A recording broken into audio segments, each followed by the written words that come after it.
Good afternoon, everyone. I, Sneha, on behalf of NEN and Wadhwani Foundation, would like to invite you all for this webinar and also introduce our expert.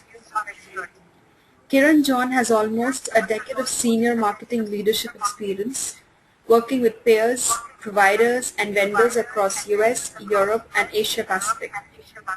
John is presently Global Head of Marketing at Indegene, a premier provider of R&D, commercial and marketing solutions for the world's top 15 pharmaceutical companies.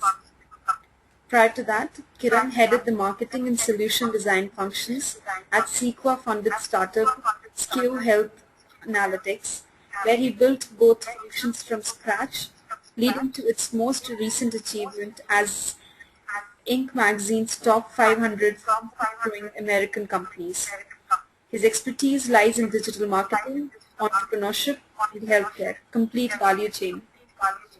He has a bachelor's degree in business management awarded by Bangalore University and a master's degree in international management awarded by the Strathclyde Business School, UK. Before I hand over the floor to Kiran, here are a few reminders to the audience. You will all be on mute, and you may ask questions by typing in the panel provided. Over to you, Kiran.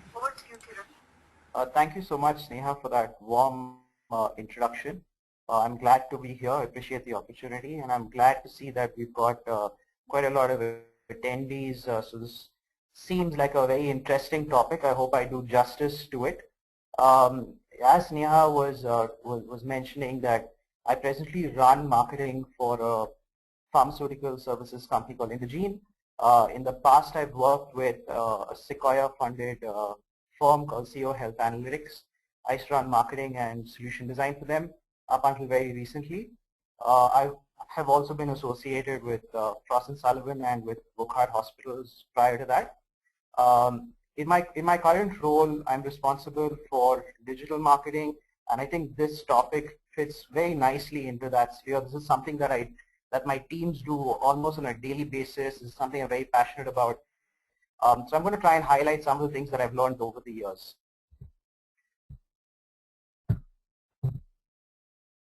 Just as a disclaimer of sorts, I'm here today presenting my views. We're a large company. I don't represent the views of Indegene particularly or its subsidiaries. So this presentation has been put together keeping in mind the things that I've learned over the years of running marketing departments globally, some of the things that I've learned. So let's maybe step back for a minute and really look at why email marketing, why all this buzz about email marketing.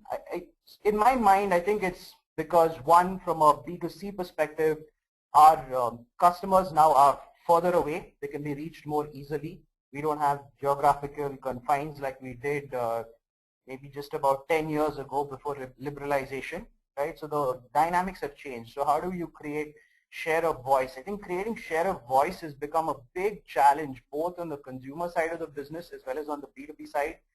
So that's one aspect that's sort of driving email marketing. The second is that today you need to stay engaged with your client or your customer. So it's important that you try and create low cost, multiple touch points throughout the sales cycle. So if you're in the B2B space, if your businesses or your current functions, if you operate in the B2B space, definitely appreciate this a little bit more.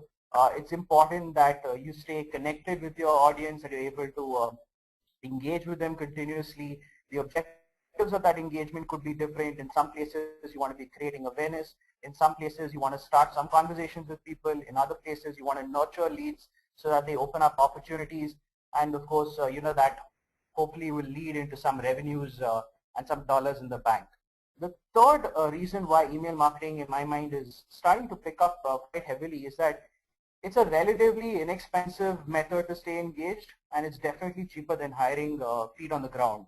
Right? So if you're in a global business or you have multiple regions or even just multiple cities, there's only that much you can spend on sales and marketing. So your SG&A costs have to be optimized. Maybe a little difficult to do that.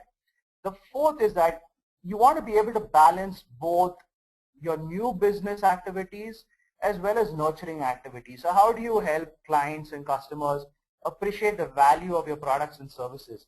I think that's really becoming another big piece of the puzzle. Today, it's no longer enough for you to just go out there and say, this is what I have to sell, this is the value proposition, this is why you need to work with me. I think today customers and clients are looking for value. And the value may be in you providing knowledge, in you providing thought leadership, in you helping them solve problems. So the whole shift from service to solution, that's a big trend. The fourth area is that today on the B2B space, and a lot of my experience, as you would have heard from Sneha's introduction, has largely been on the B2B space. So my presentation is a little more skewed to those of you all that join us today from the B2B side of the business. So from a stakeholder perspective, today you may be selling one product, but you could have 7 different types of buyers. You could have 7 different types of segments. So classic Ansoff matrix, if you go back to your old MBA days, right? So some classic marketing on that front. So how do you manage those messages? How do you ensure that the same product in a different segment, same product in a different market, how do you manage those messages? So that managing of the messages and how do you stay positioned correctly, that's another big piece of the puzzle. And doing it only via sales, of course, is a very difficult and expensive way to do it. The other reason that I think now email marketing is really becoming important is that you want to reduce the cost per lead. So today, if the only way for you to generate leads is to go to a conference and spend 10,000 rupees as an attendee's fee, that can become a really expensive thing to do in the long run. So you need to find a way to optimize your cost per lead, and sometimes email marketing is a great way to skim the surface and get your sales and marketing departments moving. The next reason I think that's really important is also you have the ability now to deliver dynamic messages, right? So if you think of the typical sales engagement process, it starts off with some cold calling. You may send the guy a PPT slide. You might set up a telecon. So that it is sort of limited in many ways. So how do you actually now leverage video, for example? How do I leverage interactive content? So today you have those modes and mediums available to you. So it's important to figure out a really nice way of packaging and delivering those messages. So sometimes email marketing could be a nice way to deliver interactive content to your end user or to an influencer that didn't exist, not too many years ago. The last reason in my mind is it also gives you a very unique opportunity to build brand associations and perceptions about your brand, whether it is associating yourself with certain attributes, whether it's to do with efficiency, effectiveness, certain brand attributes. So I think by constantly staying engaged with your audience, this in the mind of the consumer helps reinforce the positioning that you want. So you have a great opportunity to reinforce the positioning. So if you really think about what we just spent the last couple of minutes just sort of describing, email marketing has a lot more to do than selling, right? So we talked about how it's important to leverage it as a tool to increase your share of voice, manage multiple stakeholders, nurture your leads into conversions, lower the cost per lead. So these are some of the main drivers where large companies today are investing a fair amount of money on digital marketing. In fact, on the pharma side of the business, digital marketing is pretty much the way to go in emerging markets. So that's Vietnam, China, India, Middle East, Turkey. These are some countries that we see a lot of this kind of stuff happening. So digital marketing is a big piece. Now, in order to make this work, what do you really need to do? Right, so let's try and identify some of those things. The first, and I think really, really important one, is that you have to define your target audience in your segments. I've seen so much of email marketing over the years that it's been so vague. Just buy some list from somewhere, telephone list, just bombard people with information. A lot of the guys who are receiving this information aren't even your prospects. They don't even fall into the correct category. They're not falling into the right demographic segment. So very, very broad brush approach. Contrary to popular belief, in my mind, I think that's the disaster, right? So if you're really clear about who you are, what you want to do, what your product does, you should be very clear about who your buyer is. How do you reach them? Where does he sit? What is his role? How does he sit in the organization? who are the other influencers? So you're selling a transformational solution, for example, finance becomes a big influencer, or there may be a business unit somewhere else. So I think really spend time before you dive into email marketing to really define who your target audience is, how many types of buyers exist, where are these buyers, what influences them, where do they stay, how old are they, what is the income level, which cities you want to target first. Really get zeroed into who your target audience is. So point number one, very important. The second is build a comprehensive list. Now, many people I've seen, and I'm also a recipient of a lot of spam, right? So in marketing positions in any company that hold budgets, typically we get bombarded by at least 10, 15 vendors every single day trying to sell us something. Many of them just get our email IDs by guessing it, first name dot last name at the domain name. So that's a very popular technique how people make up email IDs, and sometimes it just goes to the wrong people. So I think it's very important to build a comprehensive list, and there are, if you're on the B2B side of the business, there are some good lists out there that you can use. There's Jigsaw, which is an aggregator. LinkedIn is fast becoming a very important list. I think you should also, if you don't have premier accounts to LinkedIn, definitely worth the investment in a sales and marketing role. I think that's been helpful. The last one here, which I talked about paid lists. Now these paid lists are very different from the typical paid lists. So what I mean by paid lists here, these are lists, maybe subscription databases to Harvard Business Review. I'm making some of this up, but I think the underlying point is important, which is if you partner with journals or with magazines, typically their subscription lists are higher quality.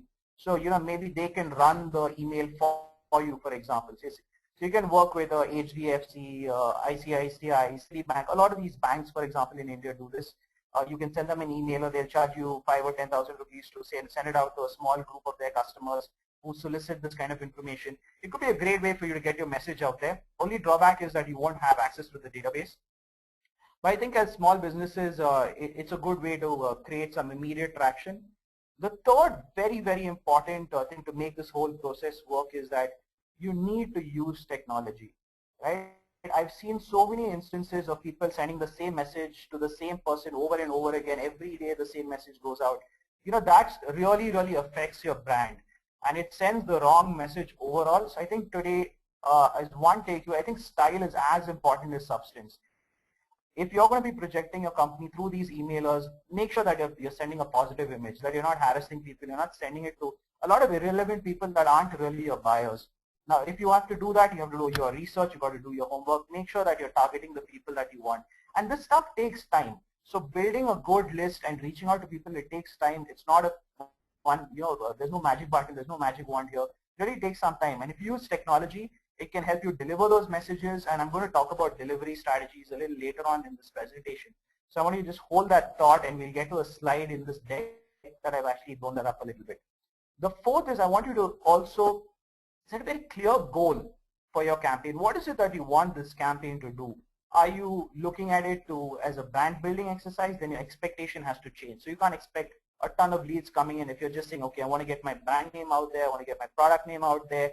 That's all I'm looking for. So set the goal. I think before you get into running an email campaign, make sure you set your goal very clearly and how you want to measure it. Are you going to measure it using eyeballs? Are you going to measure it using clicks? Are you going to measure it using leads? Are you going to measure it using conversions? So I think it's important to define that measurement criteria, and then as you succeed and fail, you will change your strategy to find what works best in your business and in your particular product segment. The fifth, which I've sort of already talked about a little bit, so I can speed through this one, is defining your messages. So your value prop is going to change, the call to actions are going to change. I also see a lot of mails, more recently, strangely, but more recently I've seen a lot of mails where the customer path is a little confused. So you send the person an email, he has to click there, then he has to fill a form, then he has to do this, then he has to do that. So don't make the customer's life difficult. Keep it very simple. As much intelligence as you can gather from using technology, it's better to use that instead of going and asking your customer to keep filling in forms, right? So I'm going to talk about messaging strategy as well later on.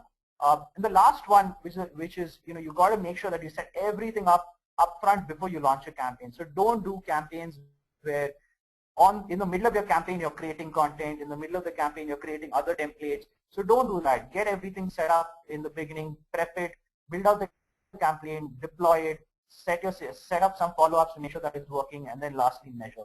I think in essence, these are sort of the 6 broad elements that I think are really important. So these are, in my mind, your critical success factors, if you will. Now, the way that I look at strategies for e-marketing, and in particular email marketing, I think there are 5 broad strategies, right, if we break them down. There is, how do you get a good quality list? Strategy number 1. Strategy number 2 is, how do I optimize the message so that I get the highest response rates? 3 is, how do I ensure that my message gets delivered? So today that's a big challenge. How do I ensure delivery? 4th is, how do I get my sales team to become part of this whole process? And the 5th is, what kind of analytics can I use and how can I make better decisions using those analytics? So let's take a closer look at each of these strategies. Let's start with the list strategy. Today, as I talked about a little bit earlier, really important that you define your customer. So sometimes what I like to do, and I get my teams to do this a lot, is build out a communication grid. Right? Write down the products on one column in one row, and in all the different other columns on top, you put your different buying centers, right? And you carve out the message and the value proposition as it pertains to a particular product. Now, at the end of that whole exercise, you're left with this, X by X matrix that clearly maps out which solutions get sold to who, what the value proposition is going to be, what the message is going to be. At the end of that exercise, it will give you insight into how many versions of the same emailer you may need. So you might realize, hey, you know what, for CEOs, I got to have message 1, but for CFOs, I got to have message 2. For end consumers, I got to use message 5. It'll help you get your head around exactly who you're selling to and how you want those messages to get delivered. Very important. The second is use Excel. I particularly like to use Excel for a lot of things, for decision making in particular.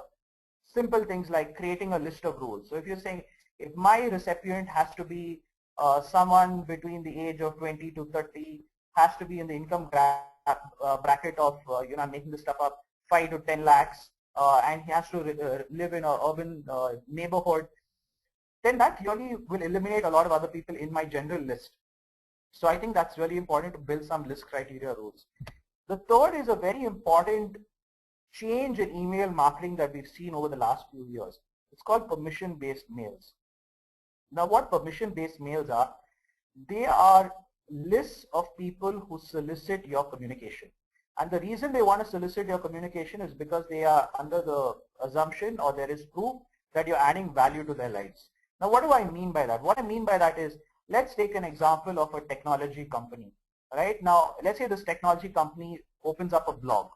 Now, that blog talks about all the different changes in the sphere of technology and communications. It publishes great content, it provides links, it does webinars, so on and so forth. It's creating value for the reader. Now, in that particular case, they've created a product that creates value for the end user. The second thing that it's also doing is it allows people to subscribe for these services. You are far more likely to get your messages read to people who want your messages delivered to them in the first place. So how do you expand that funnel of people who actually want you to send them messages? Now, that's this whole philosophy of permission-based mails. So I think almost on every single corporate website, you must have a link there to subscribe to a mailing list, to subscribe to news, to subscribe to company buzz. Some sort of subscription is very important, and you start to source your leads from there. These are people who willingly give you information about themselves, their name, where they live, depending on whatever fields you need for your business.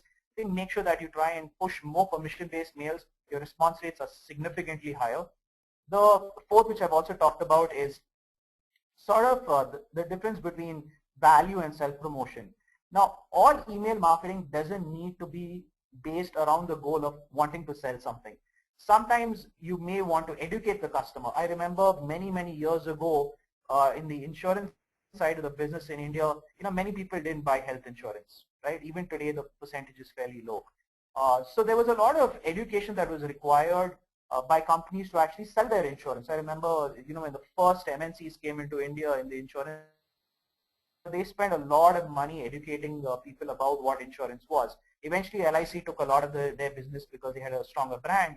But the point was that they spent a lot of money communicating and educating. Sometimes in some businesses that have fairly novel products and services, you may need to educate before you can sell. So sometimes it's important to use email marketing not only as a tool to sell, but also as a tool to educate. So I want you to try and think about how do I create 80% value through education, through knowledge sharing, through engagement, and 20% saying, oh, by the way, I also provide these services and this is how I can help you. I found that method to be quite important. The next point I think in list strategy is really the focus on quality. So today there's no point having a list with 5,000 people that you don't even know where they live, where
can you hear me now?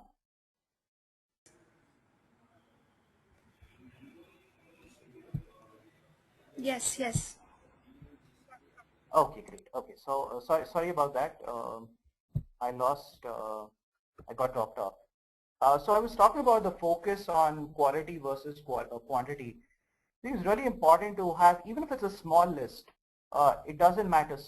Ensure that the quality of your lists are good. And there are many ways that you can, there are many techniques available to build a good list. So for example, attending webinars, going to conferences, meeting people, getting your sales team once a week to drop off their business cards for them to get scanned. So sales guys typically go meet a ton of customers. Very rarely does it actually end up being filled up in the Salesforce database, for example. How do you make sure that you're not dropping the ball on that? All these small little tactics will ensure that you have a good quality list. Store them on some sort of technology CRM type of platform, whether it's Salesforce.com, or if you want to use, there are other paid platforms like iContact, Constant Contact. There's a free application that you can use. It's not free, it's a paid application, but it runs off of your server. It's called SendBlaster. These are some tools that I've used in the past. I found them to be pretty good to manage these lists. The other is that also subscribe to industry newsletters, journals. Some of them will also allow you to send email blasts. So that I talked about it earlier. That's a great way to have a good list. And this stuff takes time. There's really no shortcut. I know companies have taken 10 years to build their lists, but their lists are probably worth 10 or 15 million dollars if you really think about the depth of information they have about their clients and their customers. So it's really important for all sales and marketing departments to spend time on it. Very important. Uh, the second strategy is really about messaging. So you've got your great list. It's filtered. It's high quality. What next? I think it's really important to distill your message. Now you've set your goal. You're saying, okay, if your goal is to create awareness, make sure your distilled message is meeting that goal. Very important. The second aspect is there are a lot of other filters that in email marketing that prevents your message from being delivered. Now, for example, a lot of people, at least on the B2B side, if you're using Outlook or you're using Lotus Notes, those are largely the two big email platforms that people use. 80% of people read their mail in the preview window, which means nobody is really double clicking on your mail to actually read it. 8 out of 10 people will read it in the window. Now, what does that mean from a design and messaging perspective? It means that your subject lines have to be smaller because it's going to be skewed in a smaller space. So 4 or 5 words about the benefit of the offer. So if you're B2B, you talk about what you want to say very quickly. If it's B2C, then you're going to say, I'm selling a book free, or there's a complimentary book. Then make that your subject title. Complimentary book to valued customers. 5 to 6 words, the message is across. The way you define your messages and you design your messages also is layered, right? So you've got to think of your reader as 3-4 different types of readers. One is what I sort of call the patient reader, who will double click, who will read every word that you say, who will spend time and reflect on the message and take a decision. Patient reader, he probably doesn't exist anymore. The slightly more impatient reader will double click, scan through your mail. If something seems interesting, in less than 10 or 15 seconds, he's going to take a call whether you should do something or not. So that's the window. You're looking at a 10 to 15 second window. The even more impatient person will just read the subject line and see if it relates to him or not. So I think it's really important to keep these different users in mind when you're crafting a message. So some of the things that I found in the past to be quite helpful is left align all your content, because in the preview window you can at least make sure that your content appears. Second is wrap your content so that it doesn't disappear into the right hand side of the window and you don't get to read it. So somebody can read your whole mailer like that. The third is have 2 call to actions, one in hyperlink format and one in a message button. So we're saying click now, don't hide it as a hyperlink only. Have a button that says click now, or click here, or register, or submit. It has to be an action, something that you want them to do. The fourth is get to the point quickly. So you don't need to, I know that a lot of technology people, for example, are very passionate about technology, right? But they'll have a tendency to go on and about whether it's .NET or SQL, and they'll go on and on in the emails about why this is the greatest thing in the world. I don't think your client is interested in that. So get to the point very quickly. How are you going to change his life? How are you going to add value to his life? Why should he invest his money in you? Why should he buy a product or render your services? I think you have to get to the point fast, very clear. 10 to 12 lines emailer is more than enough. There is also an assumption in the marketplace that all emailers need to have an email banner. It has to look like a box. It has to have a logo. I don't think that's necessarily true. Sometimes what you may want to do from a sales perspective is even send out all your first level communication through an email system. At least when you send it out to an email system, it look exactly like a formal written letter, but at least when your prospects read it, and the back end you have some analytics to tell the sales guy, hey, by the way, the 15 leads that you wanted to go after, only 5 of them open the mail. Then you think about, okay, was there a problem with who I'm reaching out to? Is there a problem with what I'm selling? Is there a problem with the message that I'm trying to deliver? What is not working here, right? If in an ideal marketplace, if all those 3 things converge nicely, then you should be getting the traction. So if you're not getting traction, then it's one of those 3 things that are typically the problem. So I think message crafting good quality messages is important, and also to have different messages for different stakeholders. From a delivery perspective, I think I've talked about this before, and we talked about how it's important to actually have a technology platform to deliver your messages. I'll spend a couple of minutes telling you what that could be. I'm sure most of us on call have heard of these different systems out there. I'm reasonably sure a lot of you already use it, so I'm not going to go into a lot of depth. But I think the point that I'm trying to make here is that it's important to use technology to deliver. One is it allows you a lot of flexibility in maybe even designing a respectable looking emailer, making sure that the messages are consistent, that you're having a way to manage all the unsubscribes, the spams. You have to be able to do all that as part of email marketing. You must have an option for people to unsubscribe. Otherwise, it's considered spam. I wish I should have actually added another slide here on spam rules, but maybe we'll just talk about it in a few points. So I think some of the things that you need to do is you need to allow people to unsubscribe. That's a very important aspect. And if you don't use technology, then it becomes the unsubscribe process is a very painful process. So I've seen a lot of mails where it will give you the option to unsubscribe, but when you click on it, it asks you to send an email to somebody, put some words in the subject line and reply. These are very shoddy and amateur ways of handling this. So use technology, pay the $20, $30 a month, and add value to your brand. Very important. The second is, when do you send out mails, right? So there must be some window where people read mails more than others. So research suggests that there are a few things that you can do to optimize the delivery. One is typically don't send it on a Friday, don't send it on a Monday. Usually people are tuning out on Friday, or people are catching up with other stuff on Monday when they get back into the office. This is more in, in, in North America and Europe, where people actually take 5-day weeks. In India, not everybody has a 5-day week, but it still seems to hold true. The second is, send it out in the morning. Let's assume that people get into the office by about 9:30. They've had some time to check mail. They're starting to get busy. At about 11 o'clock, 11:30 is a good time to send mails. So if you use technology, you can actually set a delivery time. So I can create my mails 1 week in advance and say, okay, I want to send this mail out on the 25th of Jan at 11 a.m. Set up the system and go and do something else.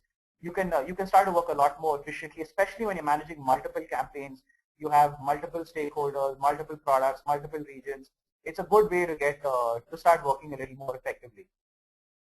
The third is using analytics to resend messages. This is a very smart way to do this. So let's say that you have a list of 100 people that you want to reach out to. You send them the first mail. If you use a technology platform, it will tell you who opened, who didn't open. The guys who didn't open, you can resend the message again maybe the next day. You don't have to worry about it because you know he hasn't seen it anyway, right? So if you send it to him again, you're not bothering him. The people who you've already sent it to, now you don't want to send them the same message over and over again. So I've seen that happen a lot, and I've been the unfortunate recipient of some of this stuff. And I really don't like it, because I think that the guy who's sending it out clearly is not doing a good job. So if he knows that I've read a mail and I'm not responded, give me some time to either respond back to you or to ignore you, right? I have the right to do that as well. So use analytics to resend messages to people who haven't opened. Try it a couple of times, and after that just give up, and then go back to the drawing board and figure out why it didn't work. Was there a problem with who I mailed? Was there a problem with the mailer? Was there a problem with the message? Should I have sent it at a different time? Am I sending it to the right person? I want to then start to introspect and ask yourself those questions before bombarding the same messages to the same people over and over again. Now, when you send your first sets of mails, I think use the feedback to clean up your list. If you know things bounce, take those guys permanently, block them out of your list. So over time, when you start to do this for a period of 5 to 6 months, you'll end up in the period of about 5 to 6 months, you'll end up with a reasonable list. A list of contacts that deliver, you know the title is correct, you know the person is correct, you know the message is getting delivered. I think that's important. So use the feedback to clean up your list. So final list is actually a culmination of a lot of smaller failed campaigns.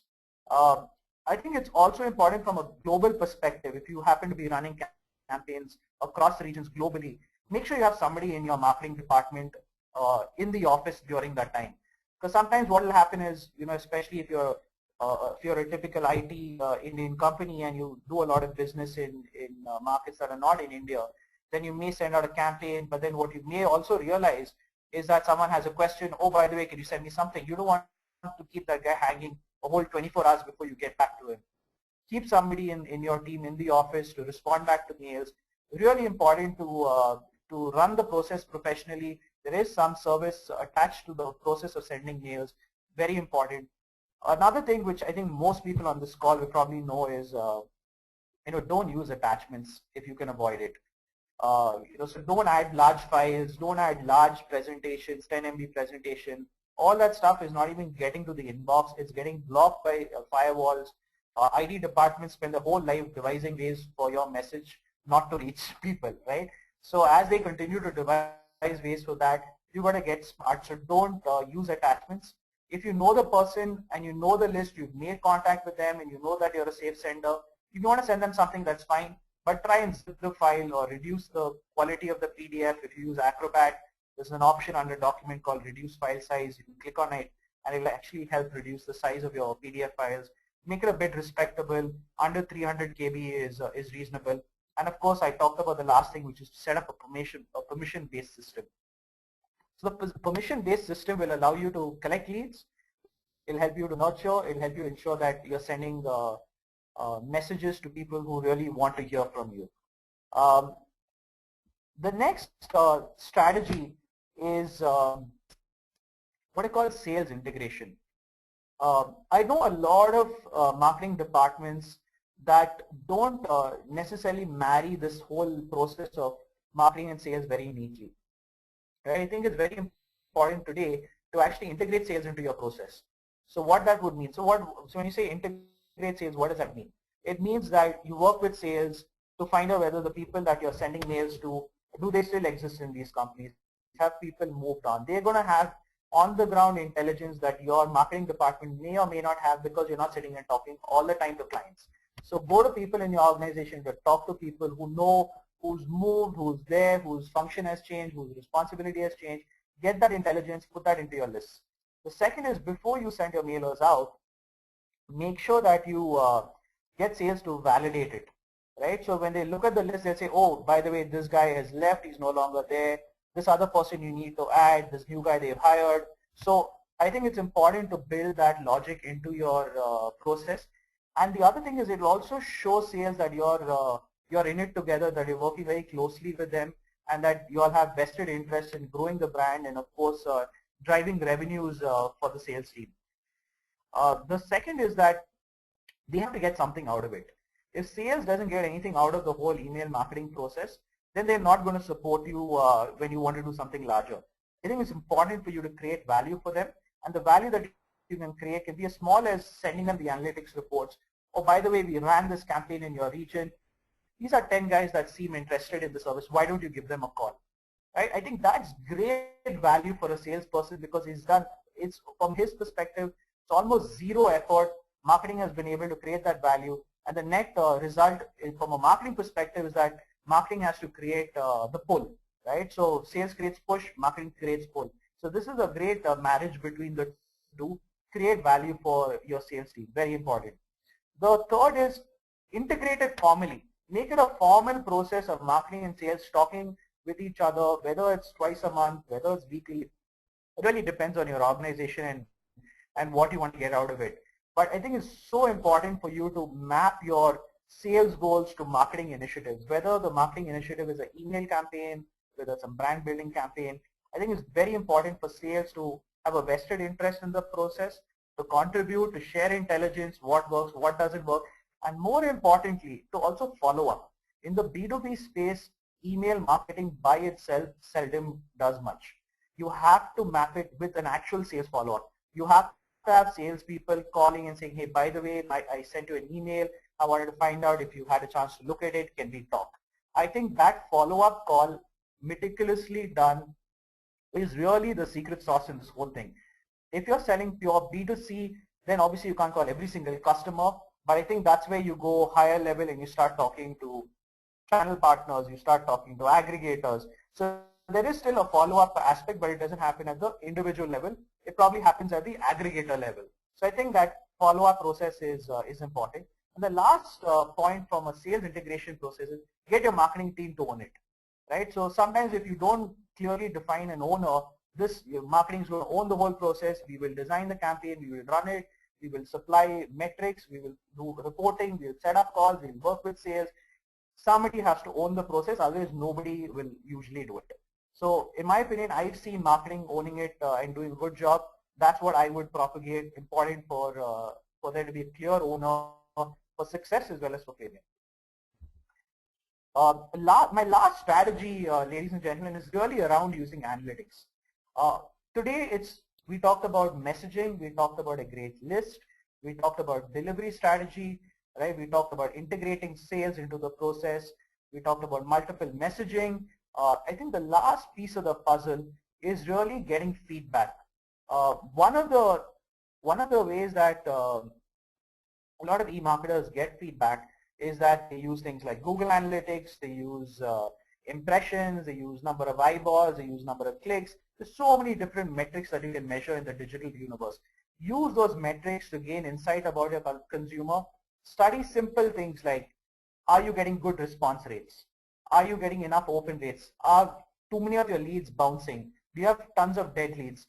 These will all these questions will help you understand where you're going wrong. So for example, if you run a campaign, you get tons of,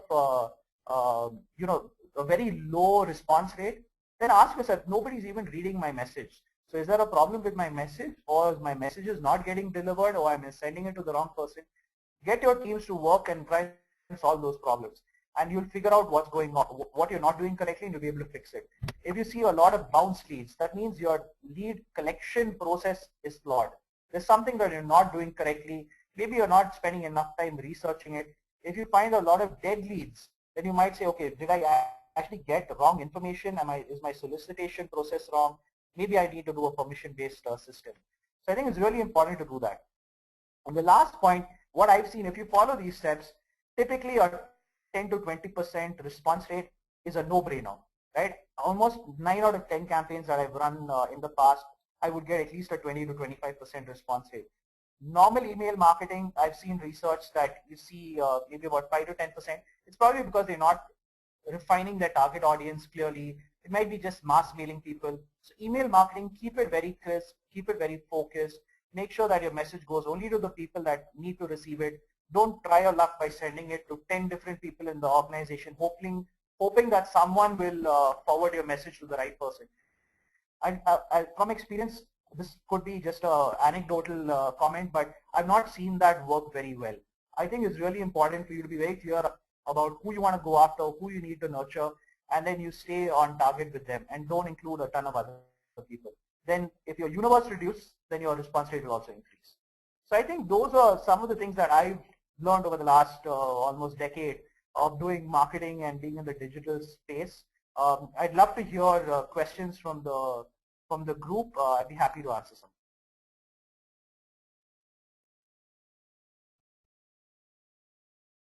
Thank you, Kiran. We'll start with the Q&A, so you can start sending in your questions.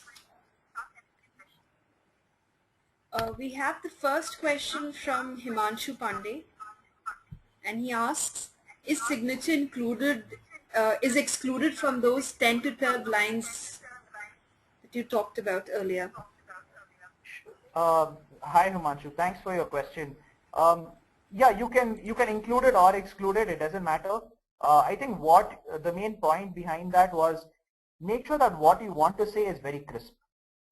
Right? So if you can do something in 5 lines, do it in 5 lines. If you need 10 lines to do something, do it in 10 lines. If you need 20 lines to do something, maybe you should break up that message into 2 separate communications. So yeah, you can add your email signature. It doesn't matter. You also raised an important point. Sometimes key messages should go from key people in your organization. So if you're going to announce an acquisition, for example, let the message go out from the CEO. It has a much better impact than if it goes out from your marketing head, for example, right? Or if it goes out from somebody in your marketing department. So who's sending a message also has a weightage on how people perceive whether they should read it or not.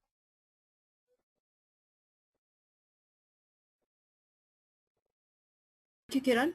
Our next question is from Matthew. He asked, what are the strategies to get new subscribers?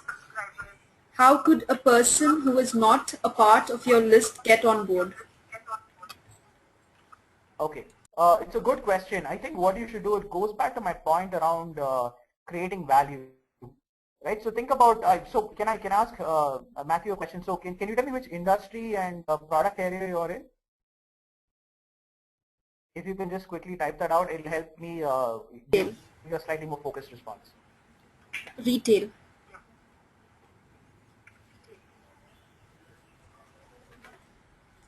Kiran, Matthew is from retail business.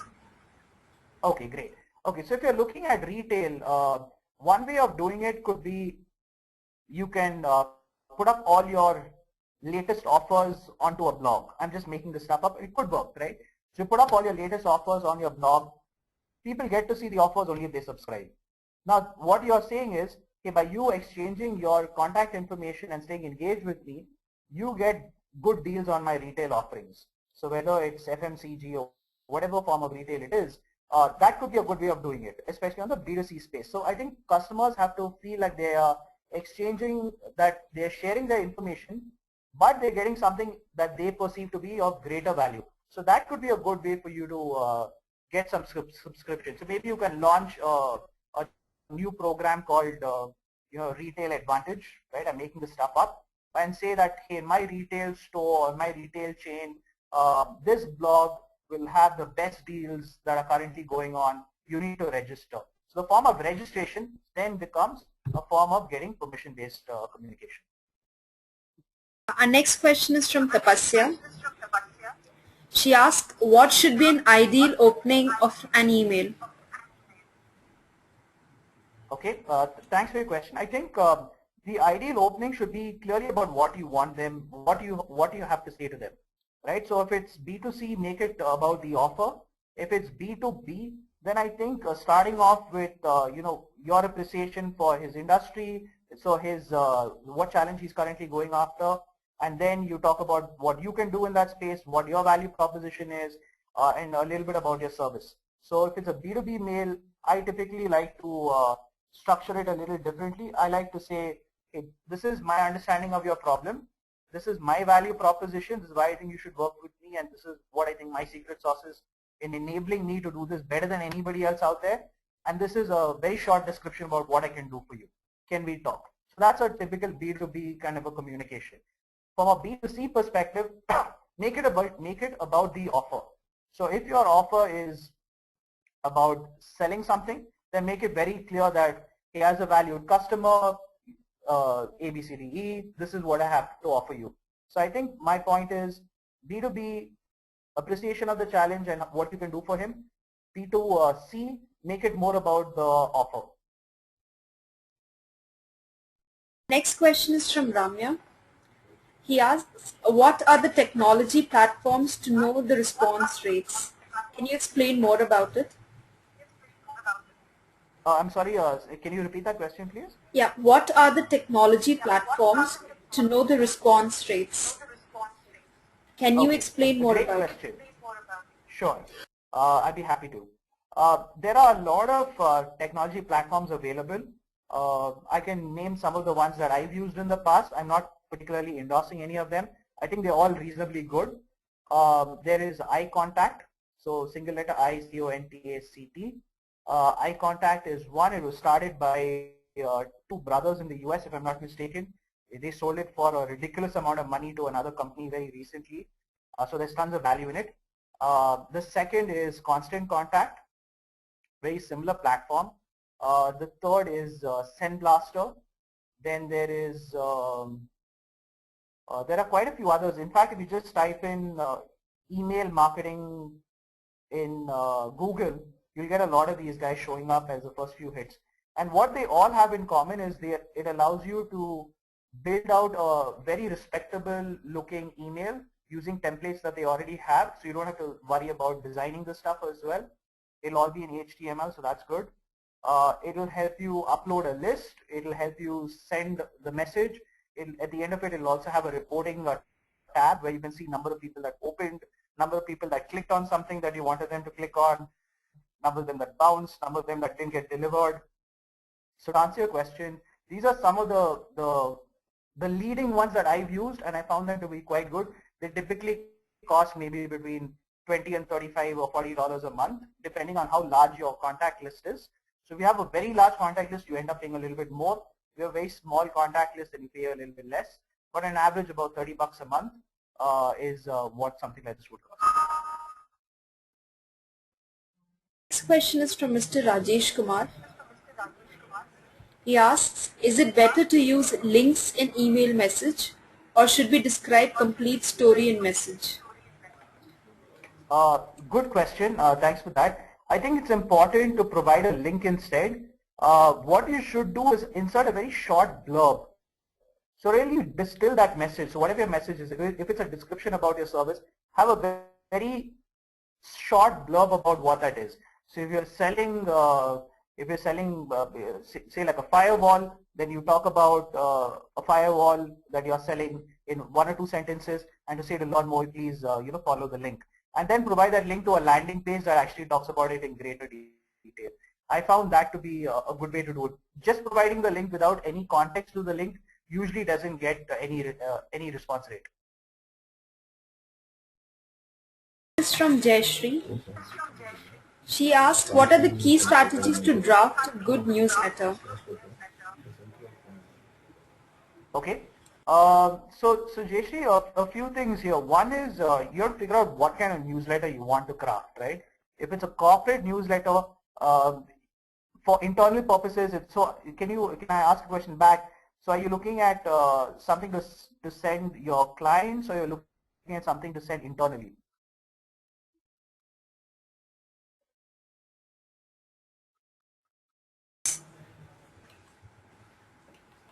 This is newsletter for clients. For clients, okay. So if it's a newsletter for clients, what you should do is, I've always found using education and thought leadership as a nice newsletter. See, there's only that much you can send in terms of what you're doing as a company, right? So the person who's receiving this information has to get something out of it. So what I found is that the overly corporate-y kind of newsletters, don't necessarily work very well because there's nothing in it for the reader. So you might have launched some new product or whatever. That's fine, but it's not changing my life. I think where it changes the life of the reader is if you can talk about how that's going to change the way that you work with them now, or that you're able to change, improve the quality of your service, or if you've launched a new delivery center, then what is the impact? So I think in your corporate newsletter, if you can take company happenings but make them relevant to how it applies to your customer audience, that could be a good way to do it. Also use 80% education, 20% updates. So what I mean by that is, if you're in the supply chain business, for example, have 80% of your newsletter talk about the changes in supply chain, right? So it's non-salesy, but you're adding value. And then 20% of the newsletter can have quick updates about your company. I found that 80-20 rule to be a good way to do it, especially for external. For internal, it can be all corporate updates because that's fine. Next question is from Chandrasekhar. He asked, how do we confirm whether someone has opened our mail or not, and how much time they spent seeing it so that we can increase our reach and delivery? Okay, good question. I feel like probably answered this question before, but I answered it once more. If you use a technology platform like iContact, in the reporting tab, it will give you an option for you to actually view all the people that have opened the mail. What it doesn't, however, do, which you very rightly pointed out, is that it doesn't tell you how much time somebody spent on it. So someone could have just opened it for half a second and closed it. It'll still register as an open. Or someone could have spent 20 minutes looking at it and it'll still count as one. What it will also show you, which I failed to mention in the past, it will also show you whether mails are being forwarded. So if I receive, say, an invitation to a webinar and I forward it to 20 people, the person who sent me the invitation to the webinar will know that Kiran has forwarded it to 20 other people. So you can also gauge whether whether that message is compelling enough that they've actually distributed it internally. So if you find that they are not distributing it internally, or if you find that they're not opening it, then it can help you ask those questions to yourself. Kiran, the next question is from Shivananda. And it says, I run an e-commerce website that sells bags, and we have a list of people who bought different products from us but not the bags, and we are sending mailers to them, but we are experiencing high bounce rate. So she asks, they've used these email IDs to order initially, then how can these mails bounce, and can you help me as to why I'm getting bounced emails? Okay. There could be a couple of possibilities. One is, I'm not sure when they purchase these, when they purchase merchandise off your website, whether you had verified the email IDs at the time. Can I ask that question back? So if you can just type out in the message, if you had verified it and then it didn't work? No, they haven't, she didn't verify it. Okay, so I think that's probably a problem. So what you should do going forward on your portal, there are very simple ways for you to actually, when people buy the product, they submit their contact information, and they also provide their email address. What you could do is you can provide a link. So when they submit it, it sends that email address a link to complete the transaction. So after they open up their email account, they get an email and it'll say, to complete this transaction, please click on this link. You click on the link, it takes you back to the portal, and then it completes the transaction. Now there is a drawback with doing that. Though you will get authentic email IDs, the drawback is that you're making it even more complicated to buy stuff off your website. So what you would ideally want to do is find a balance between the two. What I would suggest doing is launching a program, maybe like the one that I had suggested to the gentleman who is in retail, right? Maybe you can launch a special offers program or advantage card, or one of the reasons, in fact, why a lot of retail stores like Shopper Stop and all these other guys, they actually have those loyalty cards. It's not particularly because they want to give you some 10% discount. It's because they want to measure your customer, they want to measure customer behavior. They want to know what you buy, how much you spend. So the only way for them to track that is using a loyalty card. So maybe you could in fact even launch a loyalty card and attach some discounts to that loyalty card. It'll help you track what your customers are doing and in turn the quality of information you have about them. Next question is from Sonal.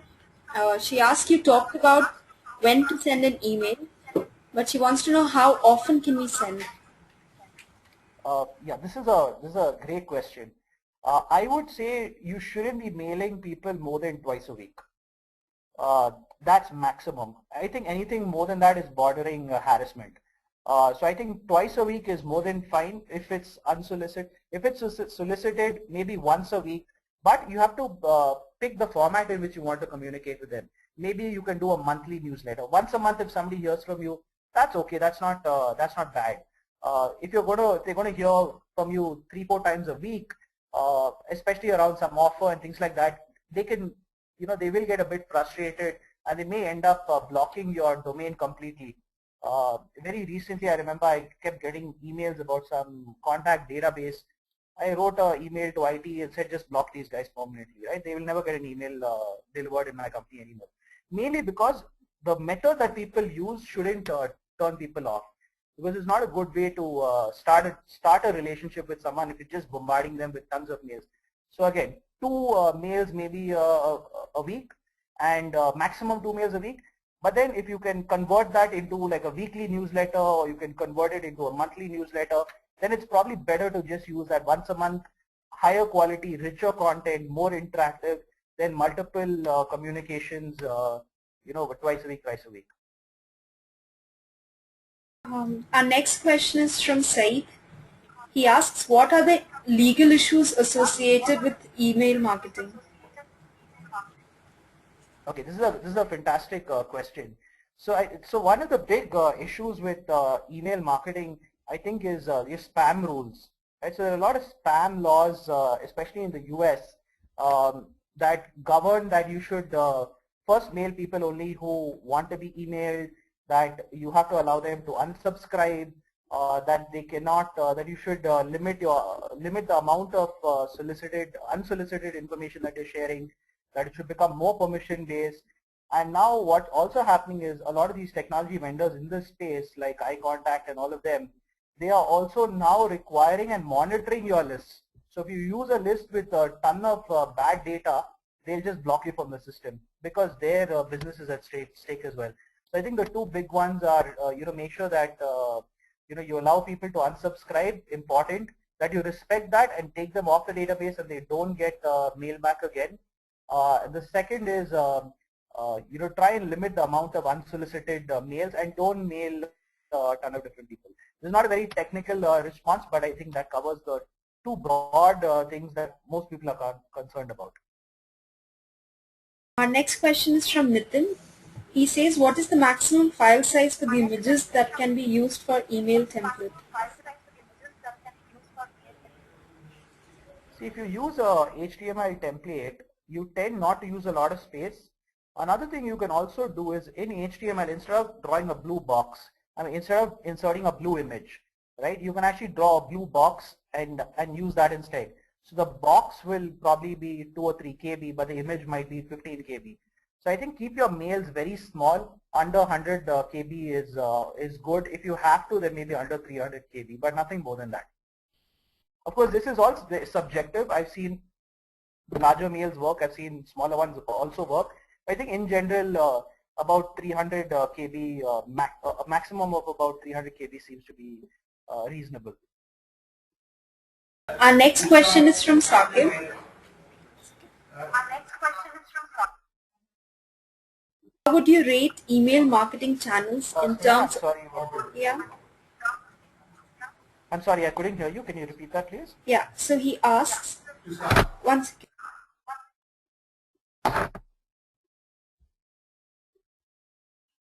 So the question is, how would you rate email marketing channels in terms of an effective campaign And what is the percentage of clicks on links in emails considered good? Yeah, so I think with emails, typically if you can get about 10 to 20% is good. 20 to 30% is excellent. Definitely well above industry standards. If you create a good message, very focused list, you're careful about who you're mailing, you're packaging the message, so the email, so an emailer could take the form of a newsletter, it could take the form of an actual just email. So depending on the format, I think respectable is between 10 and 20%. Below 10%, you're just like everybody else, mass mailer kind of, you fall into that mass mailer bracket of success. But if it's focused, 10 to 20% is reasonable, 20 to 30% is very good. Our last question for the day is from Alfred. He says, how can you ensure a continuous level of engagement through email marketing?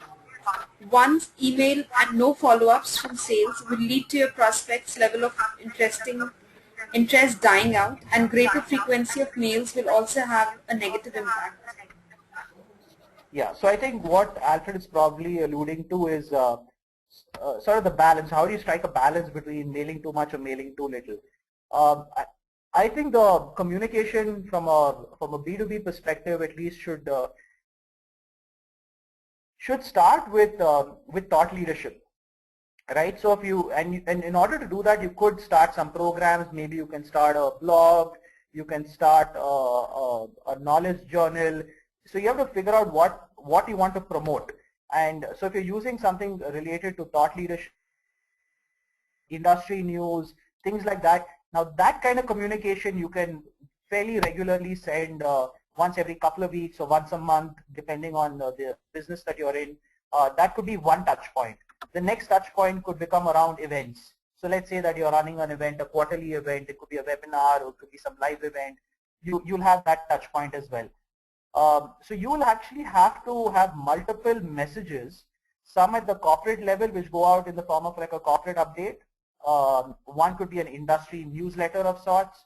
One can even just be simple email. So not all of it has to become a marketing gimmick, right? It can just be honest communication from a company to its prospects. So even just simple email updates, hi, so-and-so, I hope you've been well, hope everything in your company is doing fine. Even simple emails like that is also a touch point. So the benefit of marketing doing it is that it's usually very rarely perceived as we're trying to sell something, but usually when sales does it, then the fact that it's coming from sales, there's always this attached link that somebody's trying to sell me something. So marketing has an advantage in that space. So if you do a monthly newsletter, maybe an industry newsletter, launch a blog, launch a Twitter feed, if you do a couple of these different programs, and then you do communication around those different programs, the perception is not going to appear that you're actually sending tons of different mails. It will actually appear that you're actually creating value. So I hope that answers your question. Thank you very much, Kiran, for that interesting session. Thank you to all our attendees for participating in the webinar, and we are glad that the questions kept coming in, but due to lack of time we are unable to answer all. So please do send in your feedback and suggestions to us at eclub@nenglobal.org, and if you found the session interesting, feel free to blog or post about it. The recorded version of the webinar will be available on our website eclub.nenonline.org by the end of this week. Also, NEN is holding an entrepreneurship workshop on raising money for your startup in Pune on February 2nd, 2013. Register today and get an early bird discount. For more information, visit our website. Thank you once again. Have a nice evening. Thank you, Kiran. Thank you very much. Appreciate it. Thanks everyone for joining us.